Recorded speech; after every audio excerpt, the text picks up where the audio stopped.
let's introduce this event we have in Twitch. Basically, we are in the 4th season of Code and Chill. So we are doing something like chilling in our sofa while we are seeing how other codes, for example, the interviews we have today. And yeah, we have a lot of initiatives in Twitch, and maybe Alex can explain us more about it. Of course. So this one, I think it will be the more technical one. So it will be, I think it would be best if you have your notebook with your pen and write the tips that you're going to learn today. But also we have the Girl Code Coffee with this awesome Alba that you have here today, and also our colleague Arisa and Josephine. And in there you will just discuss about any tech or human side of tech topics. And we also have the community chats where we invite other teams like the Astro team, for example, or the Storyblok team was the last one, I guess. And we discuss things common in the tech industry. And yeah, as you heard from Alba, this is the 4th one. This means there were 3 before. And where can you find it? Do you know where can we find them, Alba? Yeah, actually, you can find it in Twitch/Storyblok, or you can go to YouTube and we will post it afterwards so you can see the recordings anytime. Exactly. Right after today, if you're not here and you are listening this at any other time, probably it will be in YouTube. Yeah, better to go to YouTube because this one will be removed. Unless you have a time machine and you can go back in time, then probably you can come to this Twitch. Yeah, for sure. In that case. Not sure if the NASA has invented it yet, but Take time, Alex. yeah. Well, and I think, yeah, we can introduce our next interviewee, let's call it. And it's Eduardo, aka Posba. And maybe he can explain why Posba, because he explained it to me in a conference and it was really funny to know why Posba. And he describes himself as a front-end nerd. He works as a consultant. He also gives Vue trainings and talks at conferences, but he also grades useful libraries like Vue Router and Pinia. So maybe we can just take Eduardo into the stage and he can just say hello. Boom. Hi. Hello. Hello. Hey. More Spanish people joining. Doing great. Well, I think I'm having some issues, but can you hear me well or not? Yeah, we can hear you. All right. Can you hear us? Yeah, perfect. Yeah, perfectly. It just lagged for a second. I don't know. I think it's working. It's fine now. Okay. We're just warming up. Cool. And then probably we can continue with the second guest today, right, Alba? Yeah. So probably, and actually I think it's the only one, because this is very funny. Today we're going to be 4 people here. We all are from Spain. We are not talking in Spanish, which is very tempting for a Spanish person, if you know. But I think the next speaker will be the only one actually staying in Spain today. And his name is Juan, also known as Juan, as far as I know. but Juan is pretty known. Oh, there you are. Yeah, I don't have a nickname, sorry. I don't have a nickname. Disappoint. Actually, it's at Juan W Media, and what I can say the best from Juan is that he created the most known Spanish-speaking online school for Vue. It's called EscuelaVue. Yeah. And maybe you want to share a few words about EscuelaVue, Juan? Yeah, it's. I think it's a shame that we don't have so much quality content as in English, for example, about Vue and the Vue ecosystem. And I try my best to compensate that situation. And cool. I really like to create content about web development and specifically about Vue. Awesome. Nice. I'm pretty sure the Spanish community will be very grateful for that. Cool. So what are we going to do today? Today, as we are 4 people here and we have 2 superstars, let's go by round, right? So first we'll go Eduardo and we'll talk about something. We'll see. Maybe I don't know. And then it will go Juan afterwards. There will be a bit of time for questions as well. So please, if you have any question, any curiosity, put it in the chat. And I think we're ready to get started, right, Alba? Yeah, for sure.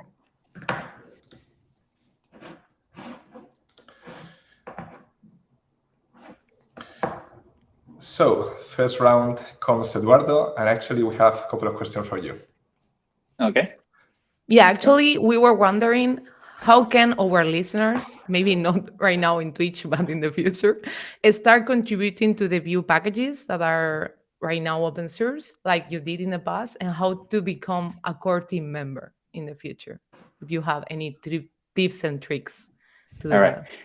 So to get started with open source, which is kind of the question that comes up every time on any open source project, you kind of have to be able to get things done by yourself. So I would say that as much as people want to contribute to open source, it's not something that everybody can do, at least at any time. Like it takes a lot of effort and learning, and not only because it's already hard to get into someone else's project, but if you also have to fix a bug on a project you don't know, it takes even more effort. So it's fine to start just by doing some typos or things in documentation. Is usually the lowest barrier level entry contribution, kind of, because it doesn't require any knowledge on the code base. You can just fix something in that file, in that specific space. Otherwise, for any other project, you can just get to any issue that is labeled. You make sure that it has been labeled before, that has a label, bug, feature request, and that it's somehow accepted, right? Like the maintainer, they had expressed that this issue is a bug or a valid feature request, and they want to go forward with that, so that you don't waste your time implementing something that is maybe not yet accepted. Bug fixes are the easiest because usually a bug is a bug, so you want to fix it. The thing is, I think people often get discouraged when they fail to fix a bug or to create the contribution. And I would say that the best is just keep trying. Like life and learning in general is about failing, right? And if you don't, it's normal to fail doing something that you haven't done before. Yeah. So don't let that discourage you. Just try it. Maybe you fail. Maybe you can do it on something that already has a pull request, because that pull request is kind of like a solution, right? So that's like, if you really want to have fun, you could even go to an issue, say, okay, this issue was fixed with a merge pull request. Go to the merge pull request, look at the commit before merging a pull request, try to fix that bug by yourself, and then check the solution on the pull request, if you really want to be that crazy about it. I think it's some kind of training. I don't think it's the best training to but you did that coding. when you No, I haven't done that. Okay. No. When I was doing it, I just failed some pull requests. Maybe some I wouldn't manage to fix. Maybe other ones I was more inspired on. Oh, I see where this could be coming from. Usually what I would do personally is put some debugger points in the console when I was having the error, and I would try to manually run in JavaScript in a console with debugger breakpoints. Yeah. Try to fix the bugs I was encountering. That's also another good incentive. If you're fixing a bug that is affecting you personally or your project, you are more likely to get the time even for your employer to work on that, right? Because it does affect your project. So that's for the first question. And for the second one, how to get to the core team. Usually what we do is, before it was a bit different, but now, and it has been like this for a few years, in the core team, we nominate people, because when we notice that the contributions make sense and it could be a great addition to the core team, we nominate them. And usually if we have multiple nominations on the same person, we invite them over to the Discord server, and then they just are in the conversation, in the loop. Usually it's just useful to be in touch with some of the contributors, even if they contribute maybe for whatever time they want, whatever there is no commitment, or whatsoever. So maybe they disappear after a few months because they don't have the time anymore, which has happened a lot before. Yeah, But is it a Vue core team member the only role on the Vue, let's say, core team, or there is another role as well? No, I don't think we give too much importance to the titles in the team, or at least that's the feeling I have. We never talk about it really.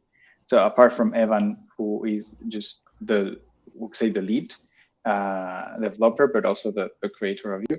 So some of us have a project that we are more familiar with, and so people will come to us if they find bugs or have issues with a project.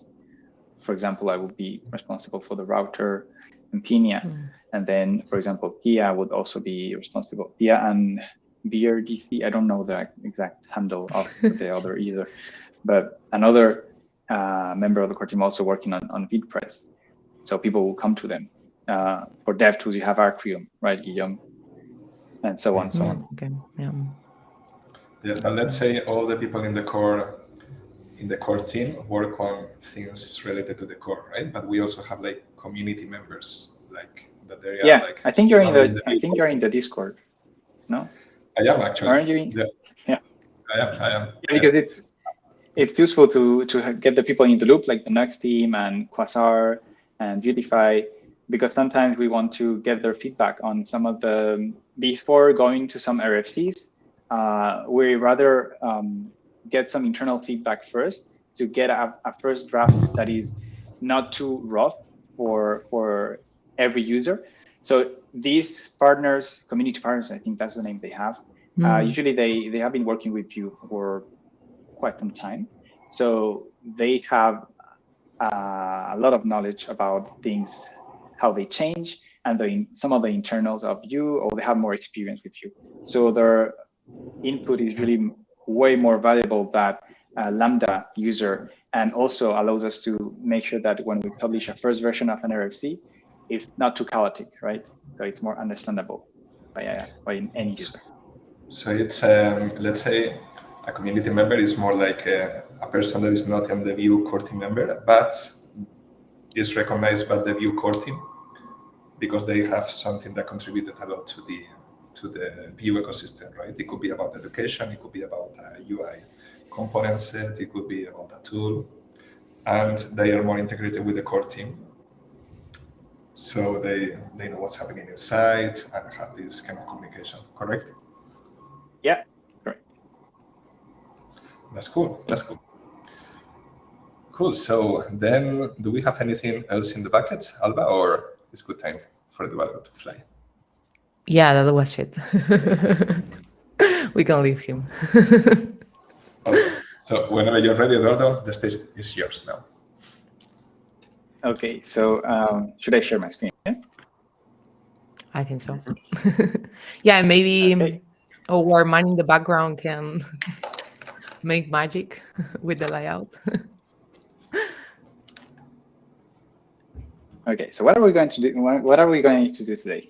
Because Alex, we didn't really get that. I know it was very chill and stuff, but I have a few ideas in mind. Cool. But we can go for some of the future things. We're not there anymore. Are we? No. Yeah. We can. Oh, yeah.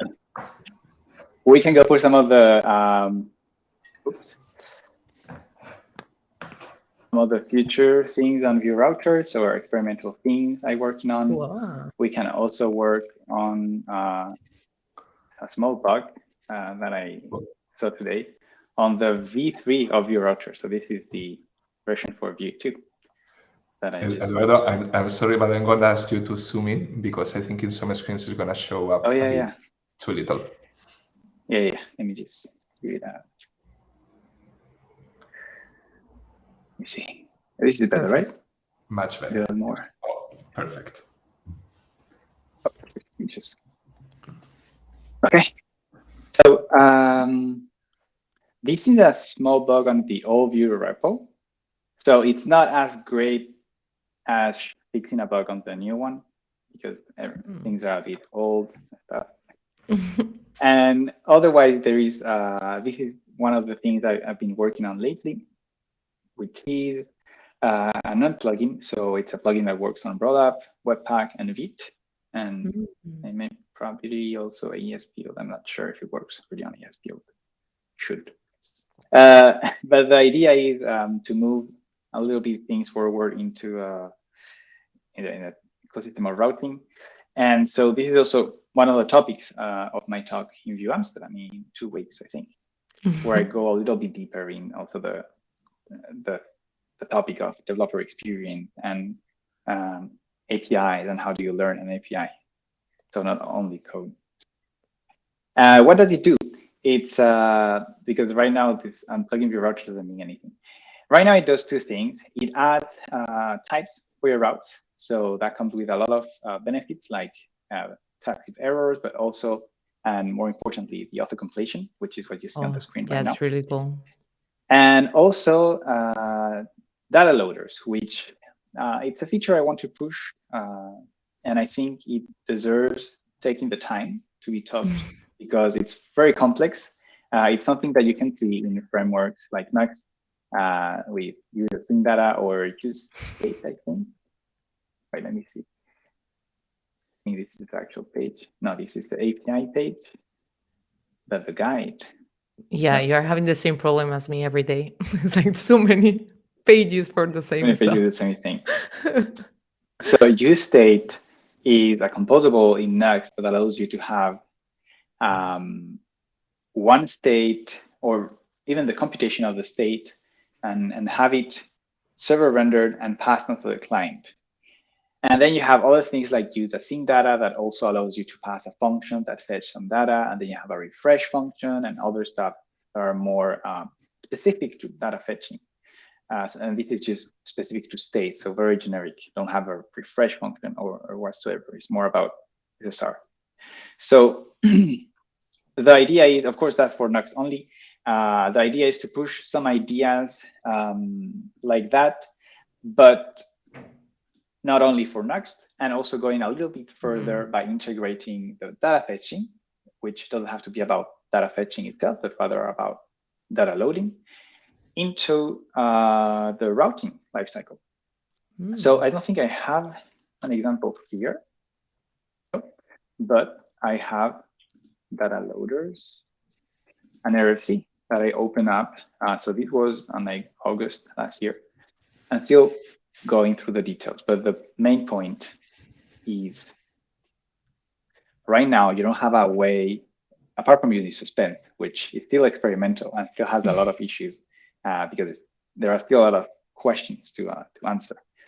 So apart from using suspense, you don't really have a way to, on the component where you define your page, define what data you need to load without, and also loading it before the component appears on the screen and renders. And this, when you speak about it, it seems such a trivial problem, but in reality, it's way more complex. And when you think about the developer experience as well, you have to think about how to put all these things together in a way that makes sense within the development workflow.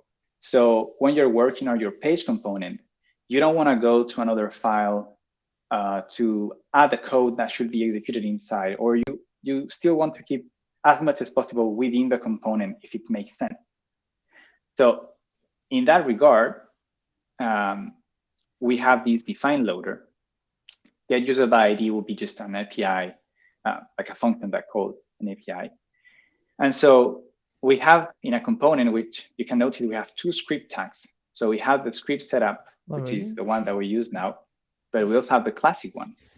And so in this one, we define a loader, and this loader is what? It's just a function.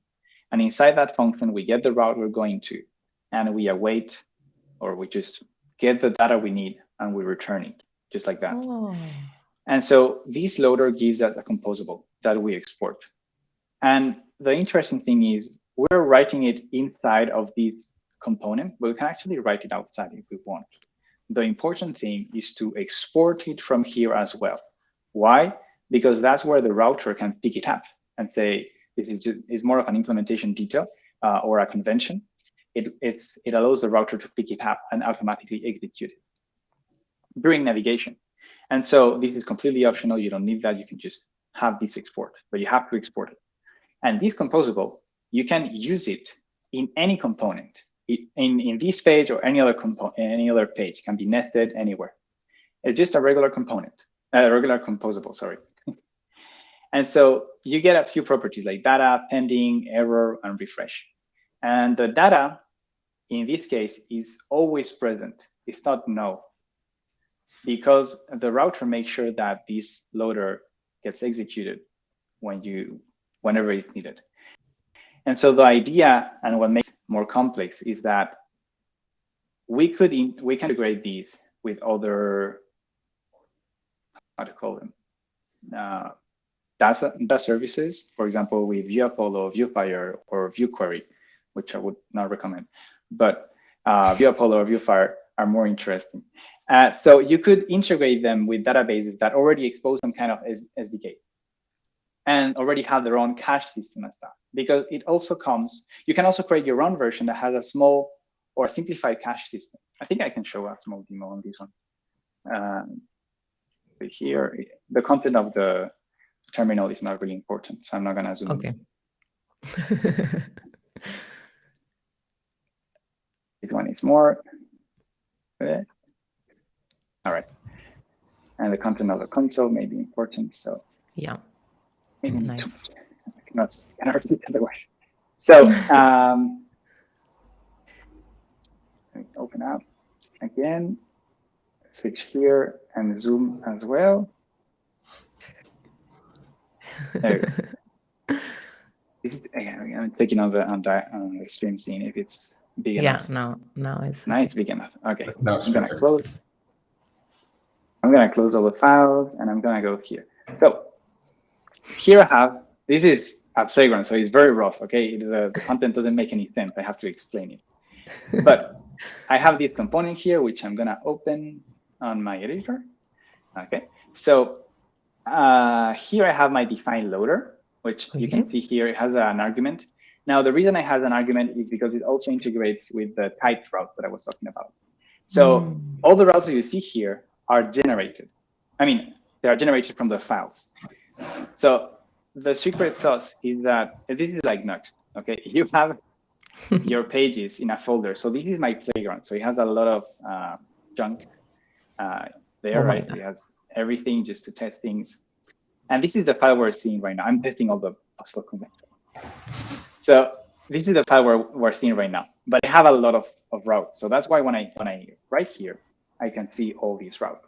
Okay, if I create another one, like hello stream.vue, and I go back here, I will be able to get the hello stream route as well. Yeah, complete. Okay. Now this is not what I want. What I want is the main one, which is the route I'm in. And the reason I do this is because it allows me to ensure, well, usually it should work. Let me see.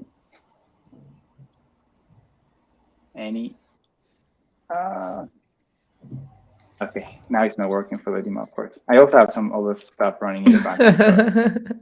But the idea is the route you see here is coerced through this one.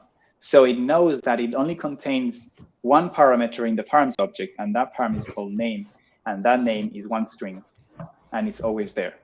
If it was a multiple parameter, like with a plus, or the dot here, it would be something else. It could be an array or something else. Now, I don't know why here is not working exactly, but I swear it works usually. And in this example, I have a few other loaders, but we don't care about this, okay? These are just other things that are expressed. But here, the user data, I use it here to get the user, which I think is just fake, right? Yeah, I just put an ID, and then I use the name to display. And then I just display the object here. Nothing fancy. The interesting part is that this loader is going to smartly watch any params used for the watching. And so if you navigate to another route and that param doesn't change, it's not going to re-trigger the loader. If the param changes, it's going to trigger the loader again. And this is where it gets interesting. We can integrate that with some cache strategies so that we can cache some of the requests that we do.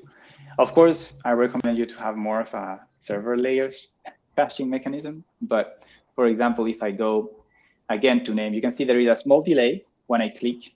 This is because I'm simulating I'm awaiting 1 second, I think. Yeah, I'm awaiting 1 second here. So here's the thing. If I go to another page right after, and then I go back, it's instantaneous. because it considers that it's cache. And all this behavior, the idea is that you can personalize it yourself. So I expect or I intend to ship something. This is not in Vue Router itself. This is as a plugin first, at least. But I intend to ship something that has nice defaults and that exposes an API that allows you to create whatever cache you need for yourself. If you go to another page, as you can see here, I can see loading user.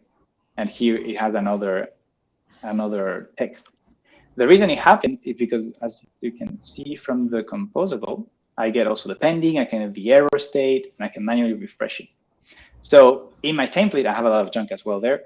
In my template, if it's pending, I display the loading user, and otherwise I display the user. That's why when I'm going back and forth between the users, you can see the loading user. Of course, the idea is to give you the flexibility to do whatever you want. If you want, you cannot display any loading message, and it will just navigate to the other route afterwards. Here, for example, it's navigating. This is also because it's navigating afterwards. The one that the data is get. But when you do from the URL, it's a little bit different because the browser does things a little bit different. So it navigates right away. And so it handles all these cases in the same way from the user perspective, from the user interface perspective, more specifically.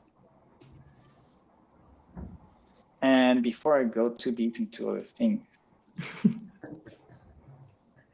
yeah, you can manually call it if you want. So I can do vm.proxy refresh, right? Nope. What do I have here? Okay, I don't know why I cannot call the function. It's right here. So whatever.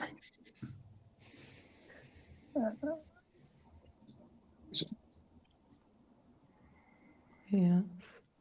Yeah, I think there is a bug in the dev to do something, or maybe in Vue. I don't know why I don't have access to that. To the actual instance of the page. Otherwise, I could do the refresh and stuff, but it's still not working.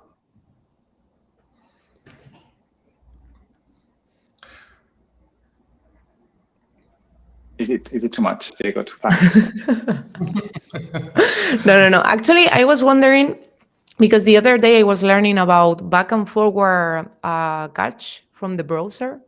Yeah. And I test some websites, and I saw that for my website that is using Next, it works and is active.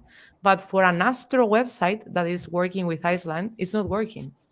It gives some errors. So I was wondering, what you are doing is helping with the back and forward cache, or is another layer? It's another thing. It's not the VF cache is more when you do, it's more for MPAs, so multi-page applications. Yeah. If you for have static sites and yeah, if you have the full document, they have a lot of terminology that I forget about them because I don't really work with the spec that often, although I do have to read some of them. But when you go from one document to another document, so even if it's the same domain, same website, here we are still on the same document. We are navigating to different. In the client. Yeah, still on the client. But that's not always the case for applications. And the VF cache, if I'm not mistaken, is more about the navigation. I mean, yeah, you need to change the page from the rows, let's say, as you were doing, more down from the page itself, not in the client, just in the browser. Yeah. And so the browser will handle that very well. There are a few conditions for the VF cache to be active. So for example, there are some events that you cannot use, like unload. So for example, if you need to, I mean, at the same time, it doesn't really apply for SPAs too much. Okay, that's what I was asking, because I want to understand, if the cache was a level that actually the browser can catch that too, but no, it's only on the client, and that's it. Yeah. Okay. It's really the instant back and forward navigation, but only for pages like this. You see how it's instant? Yeah, exactly. Yeah, my website has that too. Yeah. So you need to, if there are things that can block that. So it's still relevant for single page applications, but way less than, way less. It depends on your website, of course. But I would say that for a multi-page application, it's very, very important because it does give you an out-of-the-box performance improvement that is very considerable. Yeah. And so there are a few Nice. conditions to know, by the way. It's pretty long, so I'm not gonna talk about that. Yeah, no. It was just to know how in this process works, because I know that for the next application is everything ready for using Vue Cache without doing anything. Actually, I just implement the website and it was already working. But for some other breaks, don't. But of course, for single page app, I didn't ask myself if it will be something relevant or not, because I don't use single page apps that much actually. Yeah, I used to work more with static sites or server-side rendering sites. So yeah, for that I was curious. I actually have another question from my side, because I really love the typed routes, like the fact that you can create a route and literally in TypeScript you have the auto-filling and the type checking. Is this something already live, and is it something that Max uses under the hood, so you get the benefit already? This is not something Max uses under the hood, at least yet. Not yet, at least. Not yet. But the idea is that it should. But the idea is that we could integrate this in the future. Cool. Sounds cool, the future. Awesome. So I'm going to check if we have any question from the chat. I don't see any, actually. But are you done from your side, Eduardo? I'm done. Yeah, this is, I'm done. This is one of the things I could talk about. I think I'm done with the time as well. Awesome. Just one little question. Could the people, our audience, check this repository or try it out somehow? Do you have like a link a follow-up link for this? This is public. So I'm gonna post it on Twitch or whatever, but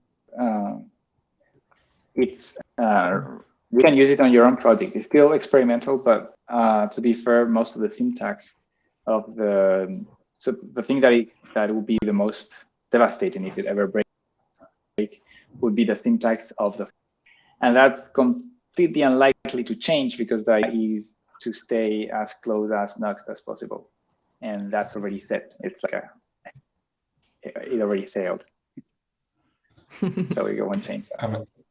Amazing. You know that developers will love experimental things, so I'm pretty sure some of us, we are very excited to try this out.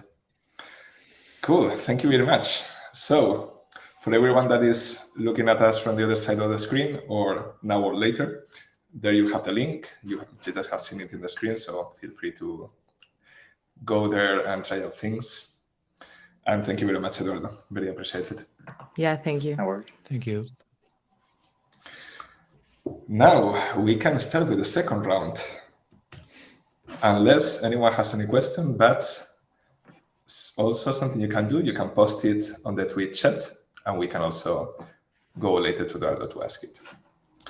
Which, by the way, Eduardo, you haven't told us yet, where is the postba thing coming from? Yeah, I think I told you, but it's such a Spanish reference that I don't think it makes sense to Spanish people. So the version for non-Spanish speakers is, not Spanish people, actually, it has to be from Spain, is that it's the short version of postba ser que no, which is a sentence you can say in Spanish. And so it's my nickname from when I was a kid, actually, when I was probably 13 or something like that. So the reference for Spanish people comes from Cruz y Raya, which are two comedians that are retired, and they will do sketches. And there was one character, I don't remember which character, but I think it was an old lady, but I'm not sure. And she would say, "1 second," and she would walk away, like saying, "It's not gonna happen," and I walk away. And I thought it was funny. I don't know why. And I was a kid, and so I used that. And I think the short version is nice. It doesn't make any sense. La Brasa. I think La actually Brasa. the character was La Brasa. La Brasa, yeah. And with the So video funny. about the Matrix, yeah, she did the Matrix as well. Amazing. I'm wondering how a non-Spanish person now is trying to get this, you know? Yeah. I still remember some Cool. things like a cangrejo ruso and stuff like this anyway. Yeah. Cool. Thank you very much, Eduardo. Good. So, people, I think now we are ready to go for the second round. There is an extra question for Eduardo. Sorry for interrupting. Cool. Yeah, let's go for it. My favorite project using VueJS that I worked on. It depends on what to count, right? Application. I think one of the most interesting ones I worked, but I didn't work that long for. It was one with the Senate in French, and it was to take notes for the people. I don't know the vocabulary, even in English would be hard for me. I know it in French, but they would take notes for the reunions the Senate does, and they have some stuff to like some shortcuts to make it quicker. That would be an application. And in terms of project, my favorite VueJS project, otherwise it's Vue Router, because I think it's a complex project, so it's always something to do. Awesome. I love these questions. Cool. Then I don't see any more questions. So yeah, again, feel free later to ask at any other point. If you want, Eduardo, you can stop sharing the screen. And now is a good time to switch to Juan. So for you, we also have a couple of questions, Juan, before you do what you want to do. And the first one would be, from your experience, actually, for how long have you been teaching through EscuelaVue? 8 years. 8 years. EscuelaVue, I can't remember exactly, but maybe 3 or 4 years. 3 or 4 years, yeah. But actually, it's true that you were also a teacher before. So in your 8 years of experience, what would you say is the best methodology you found to teach people about web development? Yeah, two things. You are not interconnected. You can have the one with another. You have to like it. You have to like it because, yeah, you can express your knowledge and be very deep in what you say. And I don't know, but if you don't have that feeling that you really enjoy. I think we miss Juan. Or is only I think it's a trick. Yeah. There you go. Sorry, I was freeze. I'm sorry. Yeah. You're frozen for a few seconds. Yeah, let me start again. The two things are to really enjoy what you are doing, because if you're going to teach it, you are going to transfer some feelings, some excitement, some enthusiasm. I don't know. And people, if you don't have it, yeah, maybe you are an amazing, knowledgeable person about Vue, for example, or any skill. But if you don't like it, you are going. You can't. I don't know. You can't pass. It's hard to explain. Yeah, transmit, because it's not the way, the API or the method or 1, 2, 3 the steps of doing or achieving something technical.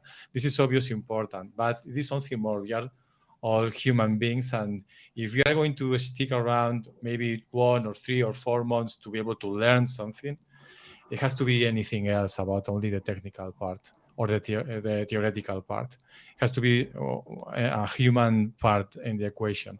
And if you don't have it because you don't like it, you are only doing it because of you have to do it with the money or a contract or something like that, people are going to notice. And this, in the end, is a shame. So yeah, you have to like it, and of course you have to know what you are doing, not at a extremely deep level, but at least have some experience in that. Because if people ask you something, they are, again, maybe not the first time, maybe not the second time, but they are gonna notice that you don't really know what you're talking about. This is the worst experience the world. Yeah, I can totally relate to that. And I would say we all would agree that when you're passionate about something, that's something that the people will notice and it will get to the people. And actually, Juan, second question, more like, let's say, for example, I'm a web developer, like it's new to Vue, and I still don't know much about Vue. What would you say is the best one suggestion, the top one suggestion that you could give to one that is just starting? Yeah, to be able to learn Vue, to start learning Vue, right? Yeah. This is the topic of my talk, but very easy. Start doing something, do something, Perfect. build something. Not only, not only theory, because you can start one course and then another, and then another, and then another, and you feel that you are doing something productive, but in the end, you are not building. You are not creating anything with that knowledge, so it won't stick. The same as you, for example, go to the Vue page, that is amazing, the documentation. You learn, maybe you dedicate 1 hour to be able to, grasp the basics of the framework. And let's build anything, something small, of course, but something yours that belongs to you. This is the for me at least, and my experience teaching, this is the easiest, the hardest way, of course, but the easiest way in the long run.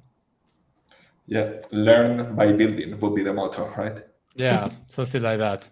Yeah. Awesome. So, hey, if this was actually related to your section today, the stage is yours now. Let's get started. Yeah, let me share my screen.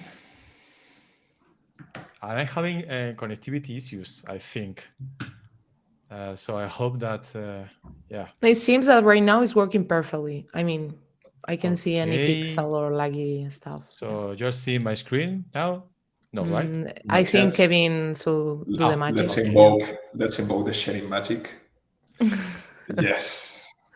Yeah. Here we have it. So this is a very, I will dedicate 5 minutes to max to be able to convey my message, and then we start doing something actively, something proactive, right? Because it's not about theory, so I want to do something with all of you guys. So let's start. Yeah, let me drink a sip of water, please. Prepare yourself. I guess so.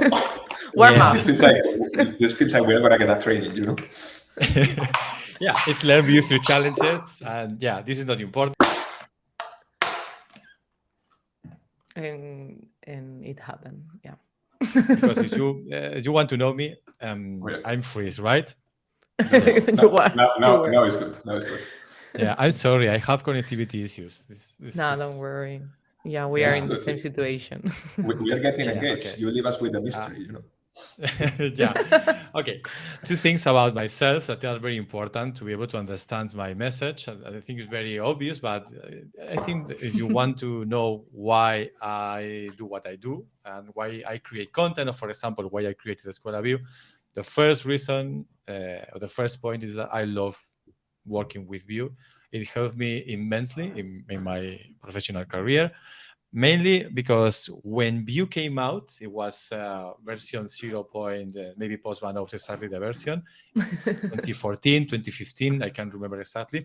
But at that, I'm that old. I recognize. But at that time, you have to do everything by yourself. So you have a collection, for example, a collection of users, and you have the DOM, and you want to show the users or products, it doesn't matter. In the DOM, you have to do it by hand and keep it in sync.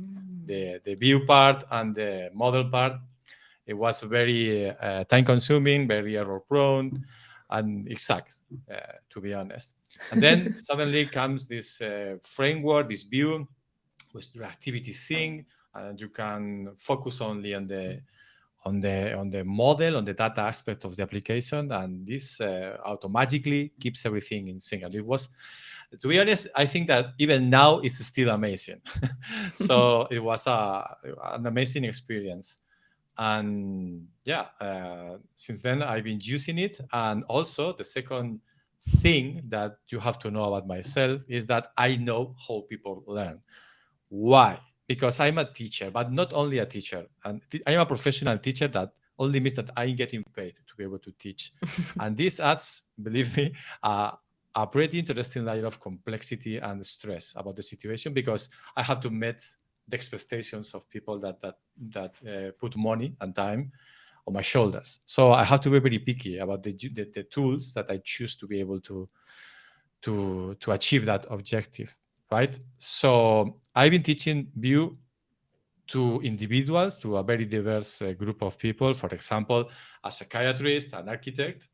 There was an amazing experience to somewhat reasonable degree of success. And also to teams of developers. For example, last year, a very, very, very big group of developers here in Valencia. And they're not the same, of course, but the main blocker to be able to understand and to start using Vue is the same. Because if you think about it, a team is a group of the same entities, a group of human beings, right? So it's the same stopper, the same blocker. Of course, there are more. There can be a lot of circumstances, but the first thing is the lack of an implementation intention. Because, of course, we know what we want to dominate or to understand or to not only learn, okay? It's about doing something new, maybe with Vue, because, for example, in my current work, we are using Vue 2 in part of the product, and we want to start using Vue 3. So there are a lot of developers that don't have any knowledge about Vue 3. So this also relates to that situation. Because, okay, we have the what, maybe, not always we have the when, but we don't know how. So when you don't know how, you start using or doing the typical things. And this is a problem, because this is hard. Seriously, this is very, very hard. I think we forgot this because we are so used to this. We do this every day, and we are professional developers, right? But try to teach JavaScript or Vue to someone that doesn't have any concept or context with web development, and suddenly you will remember when you were learning. And it's hard. It's really, really hard. So scrolling through some tutorials and watching some videos or random videos on the internet, it's okay, it's nice, but it's not enough. It never was enough, and of course it isn't enough now. So I think that you need something that comes from within, something more intentional, right? And this is about the question that you asked me. You need something more connected to you, right? Something that comes starts from you and not from a tutorial or for a video, for a course or for a book. Again, they're amazing resources, but in the end, you have to do something with that knowledge. And the sooner, the better.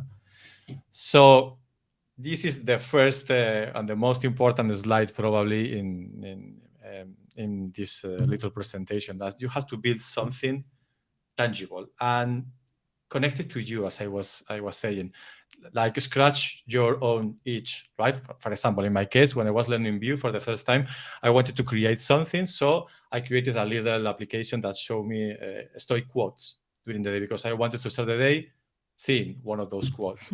It was a very painful experience because I have no idea about the framework, but yeah, because the blockers are going to be there no matter what. You can skip or cheat that process. So it's better that at least is your blocker, is your problem, not anyone else's problem. That's the message that I want to convey. Not only something, but on something connected to you. And the sooner, the better. But of course, we don't have time much. We have family, we have work, we have, I don't know, we have life. Right, happens. So it's very, very hard to start or end the day building a project or a SaaS or a library like Postba. Is very, very, very time consuming, I guess. But what we can do is, we can apply the same concept, but in a smaller scale. And for example, we all have at least 15 minutes or 20 minutes a day. If you go to I think it's only an iPhone. I don't know if in Android is also, but you can check how many minutes or hours a day you are scrolling on your phone. And probably it will be 1 or 2 hours or even 3 hours. So you have that 15 minutes. So, and this is the last slide, solve real problems, right? Your problems. You have to be connected to what you are trying to achieve, to be able to maximize and speed up this learning or understanding process. And again, as I was saying before, for example, we are going to try to solve some challenges in a moment. And this forces you to play in outside of your comfort zone. For example, in Vue, in my work at least, I try to use, or I don't try, I use maybe 20%, 25%, or all the options that Vue has. And yeah, it's very hard to me to be creative when you have to stick to a part of the SAS, for example, right? But if you try to exit that comfort zone and try to play with something different, and you are forced to learn new APIs or new parts of the framework, sometimes, many times, I will say, you can start applying that knowledge in your day-to-day work. So you have to do something different, right? And it's only 15 minutes or 20 minutes a day. So come on, everyone can do it, really. The thing is that this is hard because you are paying first. You are going to pay if you want to learn something or dominate something or understand something. You can pay in advance or later, but I think that this is inevitable. So yeah, I don't know if, let's put this in practice, right? I don't know if you know, there is a, let me make zoom.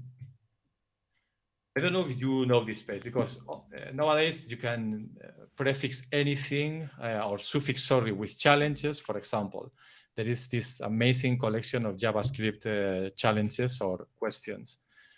Is in, I don't know how many languages, has been translated. It's 200 or 300 questions about JavaScript, very well organized, and it forces you to think about for example, one is about hosting, the other is about closures, the other is about events, etc. And we work with JavaScript every day. So it's a very nice way of keep the connection with the most important parts of the language. And the same, exactly the same, goes to Vue.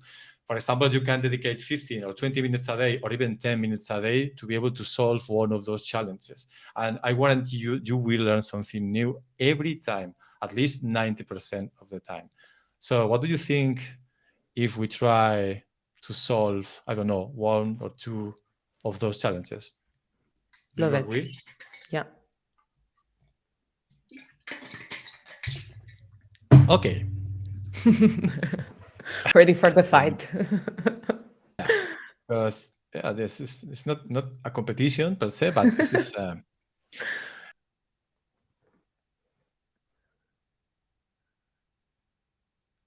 4 or 5 of those challenges, and it seems easier, but in the end it isn't. So for example, if there's someone in the chat wants to pick one of them, I give it some time. Let's start, for example, with this, because I don't like render functions, to be honest. I always use, or mostly 100% of the time, use components, but sometimes you want the flexibility of JavaScript to be able to do something. So trying to solve this challenge, for example, will force you to try to do something different, because I never use Hyperscript, or I'm not used to this API or this part of the framework. And yeah, now you suddenly have to go again to the documentation, try to come with a solution to make this work. And it's an amazing experience. So yeah, let's try. I think this open Stack Blitz, right? Yes, it's okay. Opening here. So let's for this. I'm going to zoom this a little bit. Yeah. And yeah, again, the best friend that you can have in this trip is the Vue documentation, that we are lucky because it's amazing. So yeah, I don't know if this, sometimes you have to reboot. I don't know why. But I think that now it's working. So are you used to use, sorry, the render functions in when you work with Vue in your day-to-day, or I think that you use components, right? Or maybe I'm wrong. I only used it once for playing with Vue components. I don't know why they were using it in the project I was in. So I tried once, let's say. Yeah. But in Vue it's the too. same. Yeah, it's the same to me. Yeah, this is something that is outside of your comfort zone because you don't have any obvious reason to start using it. But on the other hand, if you use it and understand this at a very basic level, because it's a very compact challenge, you have a lot of chances to start implementing or using it in your day-to-day work. Because sometimes you don't use it because you don't know it, not because it wasn't a right fit for the situation. So let's do this. Okay, this it's by the way, this is a functional component because it doesn't have any content per se. It's through a slot. So I think that this is my button TS, and we are defining the component with define component. And we are rendering, and so the first thing I'm going to do is open Dash. And if you don't know, Dash is an application for macOS, but I think there is something for Windows called Cial or something like that. I can share it later and give you the link. And the only thing that this thing does is giving me access to the documentation offline if I need it. So if I start working, for example, or searching for Vue render functions or functional we components. cannot see it. If you're showing something, we can see it. We can only see your browser with stack dates. Okay. No problem. But actually, before we follow, I need to go, but I will leave you with Alex. You are in a really nice person right now, so it's okay. So I will say goodbye, and I hope that you enjoy the live stream. Bye. Bye, Alba. Bye, Alba. Yeah. So let's look for render. Okay, stop. Yeah, this part, or maybe there is. Yeah, this is enough to be able to start. So what have we do here? We have to take into account this disabled property, this custom event, and also the content that comes with the slot.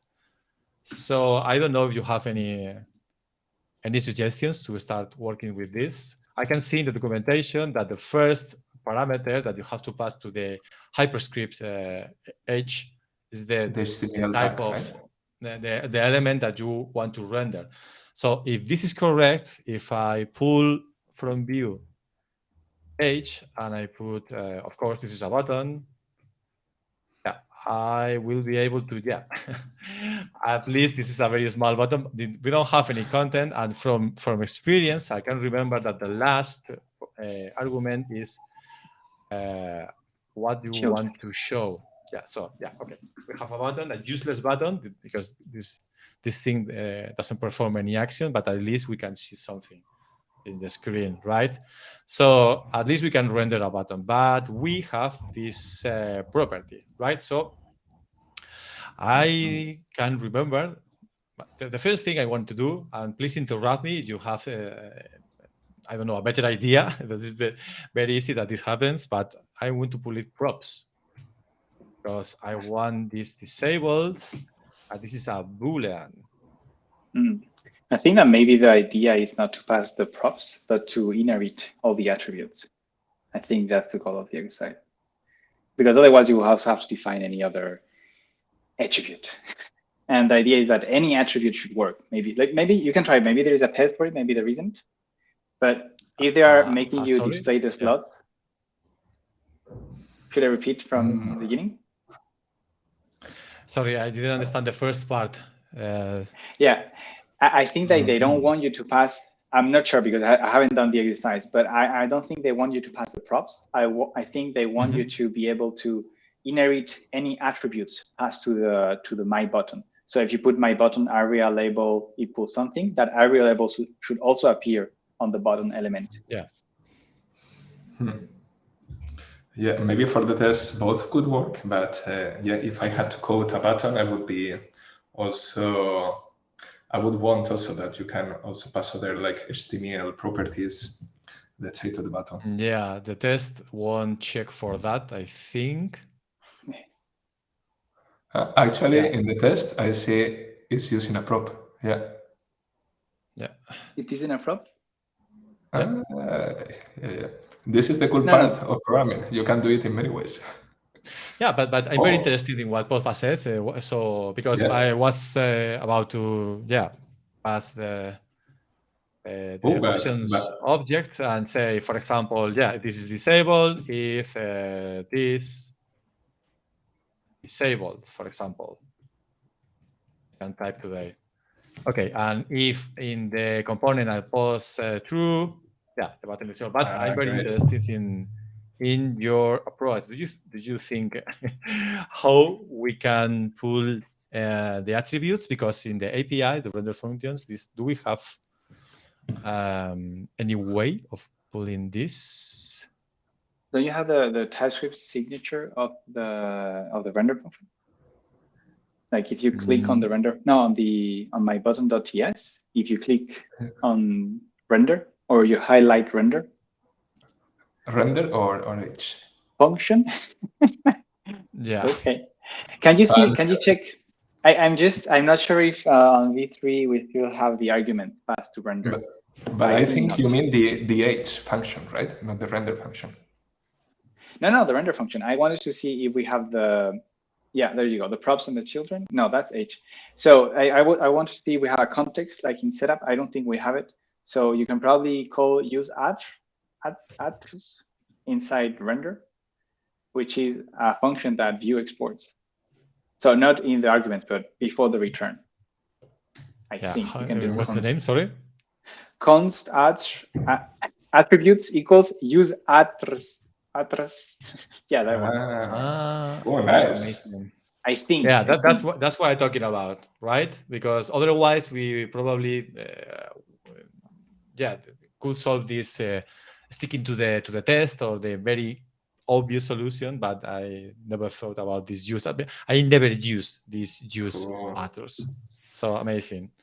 We are a team. Maybe it doesn't work, but it wouldn't be too. And the console log because I want to add a debugger. And if we want to just proxy file the attributes, let's say just pass it down, we can just put it in that object, right? Where you have disabled, like with the 3 dots, for example. This is what we got. We got this proxy with on custom click. We are getting the...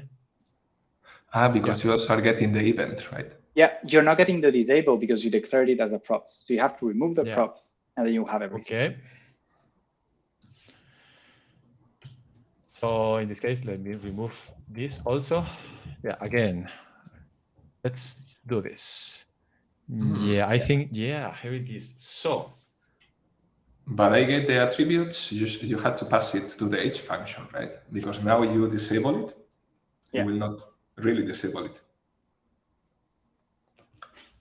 I mean, I think in the second argument of the H function, I think you had to pass the attributes with a spread operator, for example.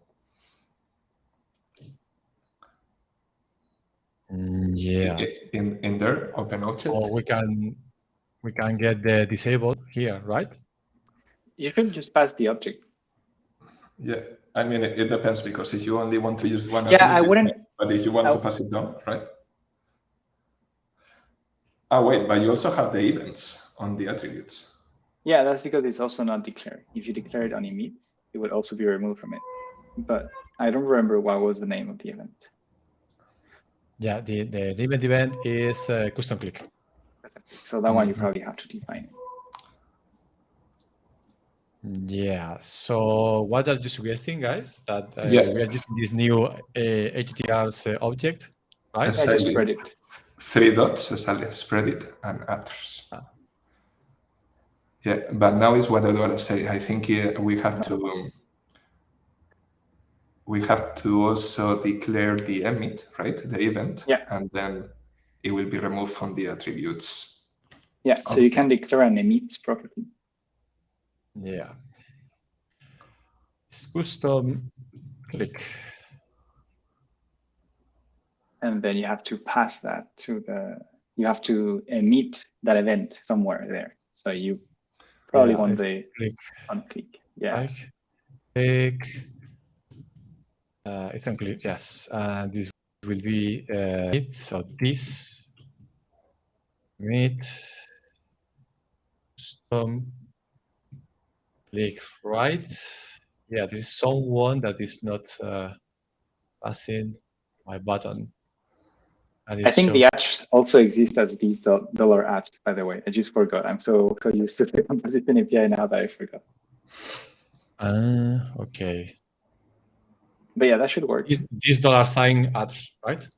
Yeah, it should be without the comp. Maybe it should also work, but okay. And now we have one less thing to do in the slot. Yeah, because the wrapper is supposed to be my button. It is button capital case. So... You can just write my button. Sorry, it's the slots. I'm sorry. We have to pull it from the slots, right? Because these slots will be the default, default slot, right? Mm-hmm. It's a function. Yeah. So now it's not passing. It's not default. It's not a function. I think it's just an object, right? It's sometimes it could not be defined, so you probably need to that would work. The other way around. Okay. Wait. First, there we go. Are you sure that? Yeah. Ooh, nice. Okay. Let me remove this console log. Yeah, this is we got it. Amazing. And even in a prettier shape than using a property. Oh, by the way, I have one question. Because actually I haven't, it's been a long time since I don't do a render function, especially in Vue 3. But the slots and the emit is something that you can also do in a more functional way without using the tips. These are use slots. There are also use slots and use emit or something like that. Yeah, use emit, no. I'm not sure about that. But the thing is, you can also write a render function in a setup. You know? Yeah, this is use slots and use ATTRs. Yeah. Amazing. I get the feeling that for the emit, there was something like an emit function or something that. Yeah, define emit. Define emit, and you get a function. Yeah. There you go. There you go.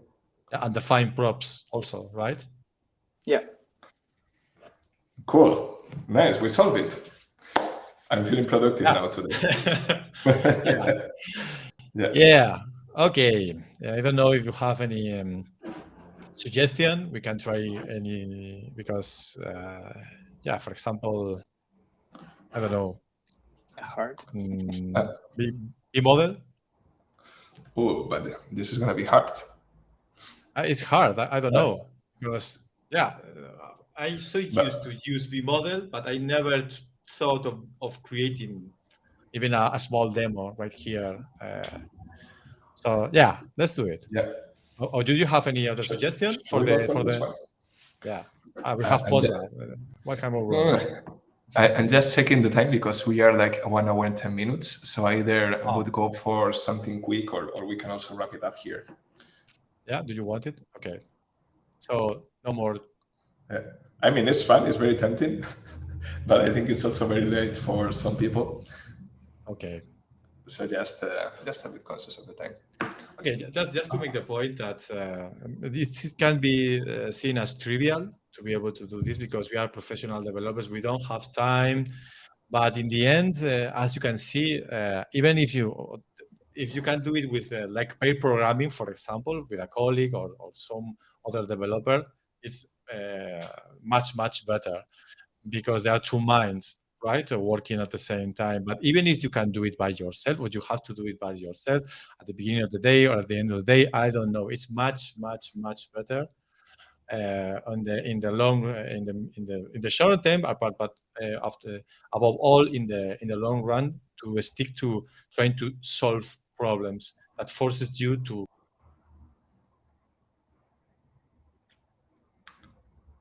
There we go with the mystery. Yeah. 42. There you are. Okay. It was a shitty connection today. Yeah, I finished. Just, I hope that this has been interesting for the audience. And anyone, as I said before, can start doing this right now. You can search for challenges for TypeScript, for JavaScript, for PHP, for Vue, of course, for CSS, for whatever. Can you, Juan, share the link in the chat? Because I really love this micro-challenge approach, and I think it was very engaging. But also, I couldn't agree more on you that in my experience, when I gave trainings or workshops, usually I suggest that people pair up, because then one can be coding, the other can be thinking, you can switch roles, you can balance better the, let's say, more junior or senior roles, and it really plays wonder. And I think we just did it here. That it was amazing. Thinking on the solution, so it was amazing. Yeah, very. Cool. If we tried to prepare this, it wouldn't be so amazing and so nice. It was a very nice experience. And again, the most important part is no matter the level, you can start doing this right now. Awesome, cool. Thank you very much, Juan. I think there is no better way to end up than doing something engaging and learning by practice. So everyone, now you will have this link that Juan just shared that you can go there and start training by micro challenges. I think it's much faster and better also. I actually like to learn by, doing things. And let's wrap it up. We've been already an hour, 15 minutes here. So for everyone that is there, thank you for holding on until the end. Thank you for joining also today. And just remember that you can follow Juan via Juan W Media on Twitter, Eduardo also at Postva. And from my side, the only thing I can say is that I just love being here with you too. At Storyblok, for us, it's important the community. We have different initiatives, like, for example, actually, the link you see in the screen is where you can see also this recorded later on YouTube. We will post it. So if you were not here at this moment, or if you want to send it to a friend, please go to youtube.com/storyblok.com, and you will see the recording of this stream. And also the ways we like to interact with the community. We have an ambassador program. Right now there you have a link. Right now is closed, but you can join the waiting list, and by March, the applications will open.